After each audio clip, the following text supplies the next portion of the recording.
Hey Stampers, another video tutorial coming at ya. This is project number 4 for Stamp Club in May, and going along with the other ones, the diaper fold, the sour cream container, what was the third one? The mini square pinch top box, and this one is long thin gift box. Really creative title, eh? Way to go, Shallon. Anyhow, long thin gift box. So this is what we're going to be doing here. I'll show you this. We used the Back to Black DSP. I loved this DSP class, this DSP paper pack. I did this classes with this whole pack. It's awesome. Really bold patterns, really subtle patterns, all black and white. This one with the fruit, I did different cards with it, colored some pieces. It was awesome. But this is the little gift box, long, thin. You can fit 3 tea lights. You can fit some lip balms in there. Oh my gosh, the possibilities are endless. But it has a little groove here, so it's easy to open. It might be hard to see in the video. And then you pull that up, and it's got a flip top lid. How cool is that? Cool, coolio. So that is what we're going to do. Now it's snug, so it's not going to flip open on you, but you can decorate it. You could put some two-way glue on the inside of the lid and make it tacky so that it would stick. You can use some ribbon and make a belly band for it and put a little greeting on the top, whatever you choose to do. And like in some of the other videos that you've probably already watched from Club, hopefully. I'm repeating myself, I know. We did all of these at a DSP. I wanted to show the ladies all the DSP that's retiring. Sometimes you look in the catalog and think, ooh, that's lovely. And sometimes you miss stuff until someone puts it in front of you. And where they're all retiring, I wanted them to see definitely all the DSP packs and get their hands on them. So making it at a DSP was great because we didn't do any stamping for Club this month, which was kind of weird, but also really cool because we got to use the DSP, we got to see it in all of its glory, we got to create 5 different packaging, and also you don't need to embellish. I mean, they're pretty cool boxes just on their own, right? But if you choose to do this out of a cardstock, then you might want to do the belly band with a little greeting on the top, or embellish it somehow, make the box and then put some DSP on, the front and the back and the bottom, whatever you choose to do. But I'm going to show you how to do the box itself. So what I'm going to do is I have a piece that is 7 3/4 by 7 7/8. It is only 1/8 of an inch off side to side. So 7 7/8 and 7 3/4. Okay. Now on the 7 7/8 side, so on the longest side, we're going to score at 1.5 and at 6 3/8. 1.5, 6 3/8. That is on the 7 7/8 side. Now on the 7 3/4 side, we're going to do 1.5, 3 1/8, 4 5/8, and 6 1/4. 1.5, 3 1/8, 4 5/8, and 6 1/4. And all your scoring is done. Now what I like to do, I enjoy folding and creasing all of my score lines first, especially on a pack of DSP like this one. The Back to Black is a gorgeous pack, but trying to see, especially on this pattern, trying to see score lines to trim and to cut, not my, best quality, I guess. So I like to crease all of my score lines first because I find it easier to see them. Okay. So you can see it coming together. Here are 2 score lines making our long box, and then this all folds up to make it. How cool is that? Now these are our sides. So on one of these 2 long sides, you're going to take the large oval, which is the one that is currently still orderable. I have trouble with that word. The extra large oval is on back order, and unfortunately you can't order it right now. So if you've got the extra large, you can use it. It doesn't really matter. All you want to use, oh, I think I bumped the camera. All you want to use this for, let me see, can you see this? Is this little lip right here.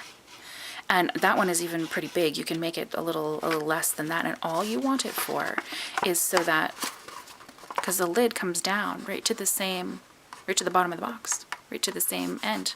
So what you want is just a little tiny lip so that when you go to open it, you can stick your finger in there and get it. Okay? So we're going to use our large oval. I'm going to go between my scones. I'm going to fold that so that I can eyeball it a bit better. I'm going to go in the middle, and I'm just going to go up. I'm going to go less on this one. Just a little tiny sliver. Okay? A little tiny piece. It's not much at all. So we've got that in. And now what we need to do, we punched on this side. So on these shorter sides where you put all 4 score lines, we need slits. Now I find this one hard to look at, so I'm going to flip it over. And then I want slits all up the side.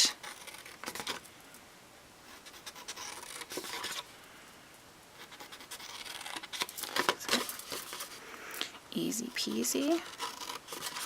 And like I might have mentioned in some of the other videos as well, if you're finding that your folds, you've got overlapping, you've got little pieces that you need to trim off afterwards, sometimes what you need to do is cut on both sides of the score line. And you can see, I mean, the width of that ball on the score, it's going to leave a little bit of an indent. So you can always trim up both sides and just take a little sliver out if you find that your lines aren't clean when you fold. And again, I know I'm repeating myself, but for all the videos, but I'm using snail in the videos.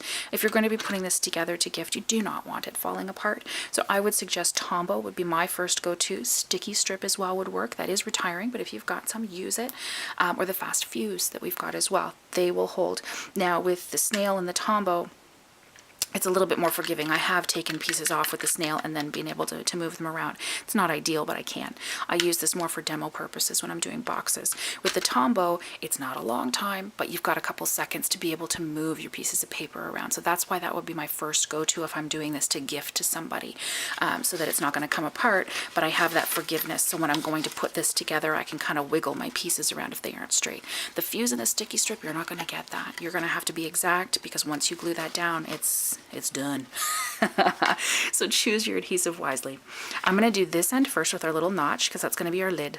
So we're going to adhere this guy first. And what I want to do is, this is the pattern that's going to be showing. I'm going to put some adhesive on those second squares in. So not the squares that have the notch on this. I'm going to go to the second one in and put some adhesive here.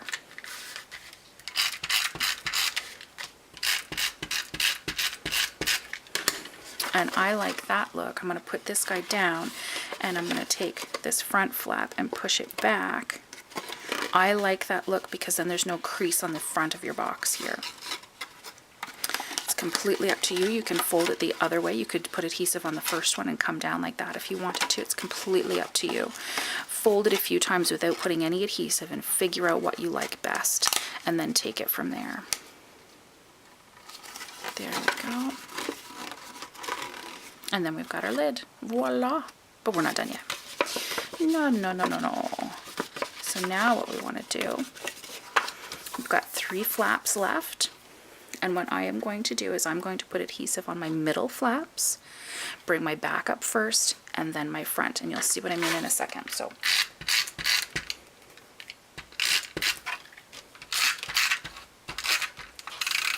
I've got snail on the middle piece. This is the back of my box. When I fold this up, this is going to be my lid, right? You see that? That's my lid. So this is the back side of my box. So this is the piece that has the adhesive on it. I'm going to bring this side up with my lid first and create the back of my box. I'm going to do that on both sides. Then what I'm going to do is I'm going to put adhesive on the inside of these guys.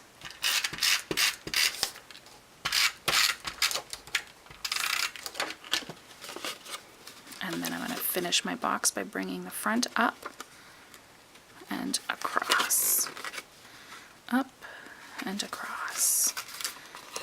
And then I have my bottom, and my top fits snugly over top. How cool is that? And if you're doing this in plain old cardstock, you did black cardstock and then you took your back to black DSP, you could cut pieces that fit on the front, and then you could save that that punch until the end, or you could put it on the front and the back and the sides. Some people don't like how the measurements don't go completely to the back. Well, you could cover that with DSP. If you were doing this in cardstock, you could cut the DSP to fit, boom, pop that over top, and away you go. With pattern paper, that doesn't bother me. There's a lot of pattern to it, especially with this one. So if anybody's going to notice that, then don't gift it to them. Oh, anyhow, that is our long, thin gift box. So there we have it. I hope you enjoyed the tutorial. I hope it's easy to follow and understand, and I hope you have fun making your own boxes. Happy stamping!